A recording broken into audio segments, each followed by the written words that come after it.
Hello everyone, कैसे हैं आप सब। मैं astrologer, tarot reader, colour therapist, relationship counsellor Anjana Nayyar आज आपके साथ में बात करूंगी रंगों की। रंग हम सबको पसंद है। शायद ही ऐसा कोई होगा जिसे रंग पसंद ना आते हों। रंग क्यों चाहिए हमें और क्यों पसंद आते हैं हमें? क्योंकि ये दुनिया, हमारी धरती, प्रकृति रंगों से भरी हुई है। अलग अलग तरह के रंग हैं पूरी दुनिया में। पशु, पक्षी, फूल, पत्तों के रंग भी एक जैसे नहीं होते हैं। कई बार किसी पेड़ के पत्ते के रंग ज़्यादा डार्क हैं, यानी कि हरे, और किसी के कम। ईश्वर की रचाई ये सारी माया है। ईश्वर की इच्छा से ही सब कुछ होता है। आज हम जो कुछ भी हैं उस प्रभु की इच्छा से हैं। ये रंग भी उसकी ही इच्छा से हैं। रंग हमें एक पर्टिकुलर कलर क्यों पसंद आने लगता है? एक ऐसा रंग जो हमारे पास बहुत सारा पहले से ही होता है, कपड़े के रूप में, ज्वेलरी के रूप में, हमारे पर्दों के रूप में, घर के अंदर हम कोई पेंट एक अलग ही कलर करवाना पसंद करते हैं। क्यों? क्योंकि वो कलर जो है वो हमारी नीड है, हमें ज़रूरत है। अब एक ही कलर का कपड़ा अगर आप पहनेंगे तो बोर हो जाएंगे ना। कभी आप पहन के देखिए एक ही रंग का कपड़ा, हमेशा आपके अंदर आपको चेंज दिखाई देगा उस कलर के अकॉर्डिंग। नेचुरोपैथी, इसमें भी हम कलर्स का यूज़ करते हैं। अगर आप में से कोई भी नेचुरोपैथी ट्रीटमेंट लेता होगा तो आप देखते होंगे कि उसमें भी कई बार कुछ फूलों के तेल होते हैं। आयुर्वेद में भी इन सब चीज़ों का इस्तेमाल होता है। जड़ी बूटियाँ होती हैं, कुछ फूल होते हैं ऐसे जिनका यूज़ होता है। इस दुनिया में जो कुछ भी है वो हमारे ग्रहों से जुड़ा हुआ है, हमारे नक्षत्रों से जुड़ा हुआ है। ये रंग भी वैसे ही हैं, वैसे ही काम करते हैं। ज्योतिष में हम आपको रत्न पहनाते हैं अलग अलग रंग के। वो क्यों पहनाए जाते हैं? क्योंकि हम उस ग्रह की आपको शक्ति देते हैं, उसकी हम एनर्जी आपको देते हैं। तो क्या रंग एनर्जी है? जी हाँ, सब कुछ एनर्जी है। आपसे मैं बात कर रही हूँ, वो भी एनर्जी है। तो हमें वो एनर्जी मिलती है रंग के लिए।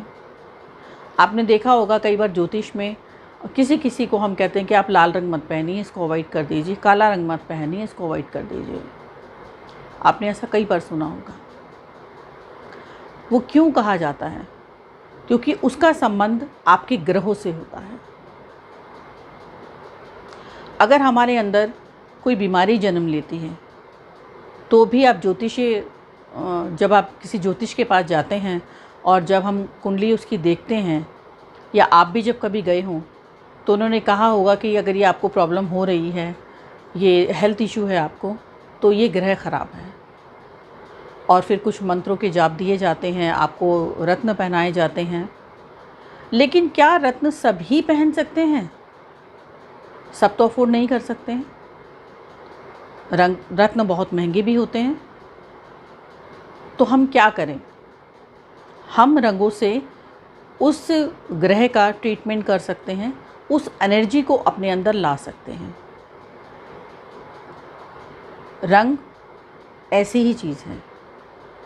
कलर थेरेपी इसी को कहा जाता है। कलर थेरेपी से आप अपने चक्रास को बैलेंस कर सकते हैं। आप अपने ग्रहों को ठीक कर सकते हैं। अपनी हेल्थ की इशू में, अगर कोई प्रॉब्लम है आपको, हेल्थ में कोई इशू है आपको हेल्थ से जुड़ा, तो आप उसको भी ठीक कर सकते हैं।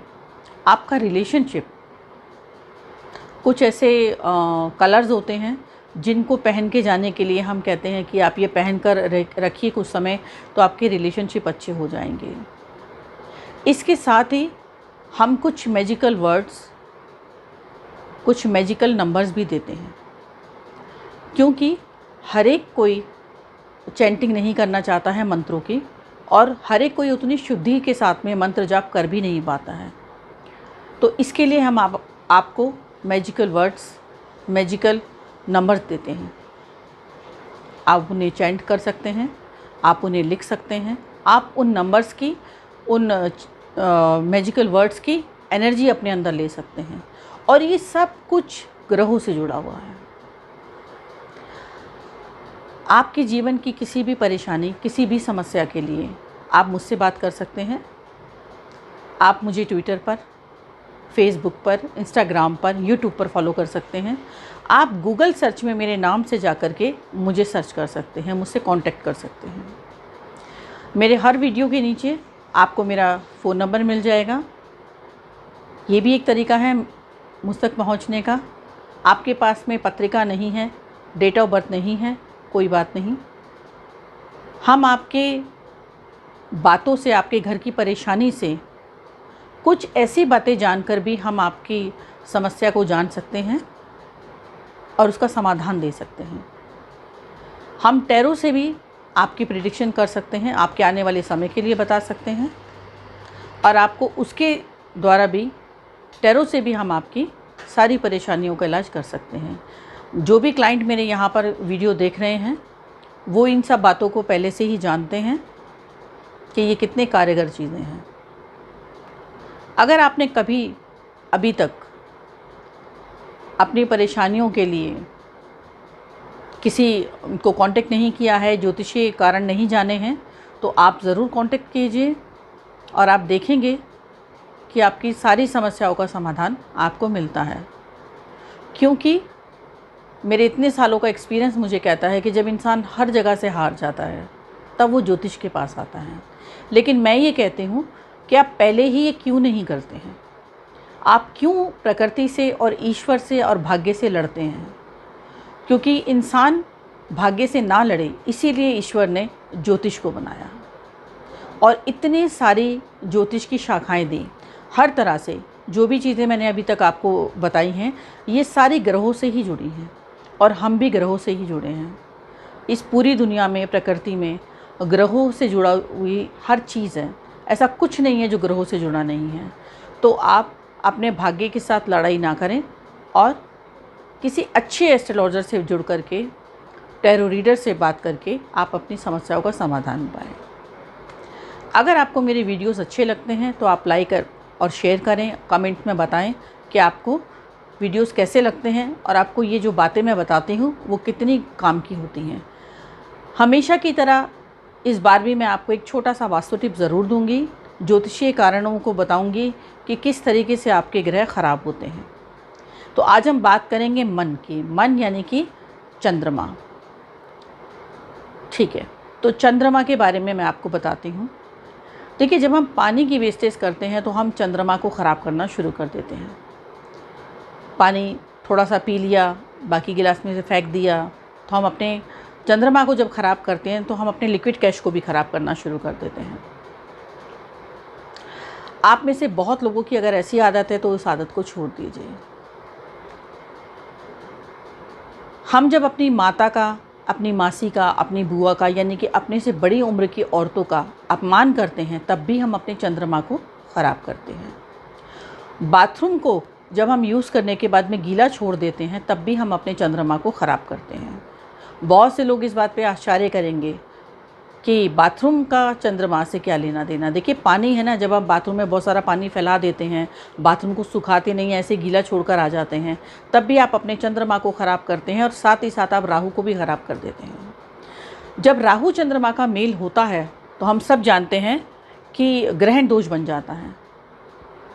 जब भी ये दो इकट्ठे होते हैं तो मुझे नहीं लगता कोई भी ग्रहण दोष बनाना चाहेगा। तो आप लोग अपने बाथरूम को साफ़ रखिए ताकि आपका राहु एक्टिव ना हो। और आप अपने बाथरूम को जब साफ़ रखेंगे, सूखा रखेंगे उसको यूज़ करने के बाद में, तो आपका चंद्रमा भी वीक नहीं होगा। ये बहुत छोटा सा एक टिप है, आपको ज्योतिषीय कारणों के साथ में मैंने आपको ये बताया है। उम्मीद करती हूँ कि आप सब इसको फॉलो करेंगे। आज के लिए इतना ही। नमस्कार।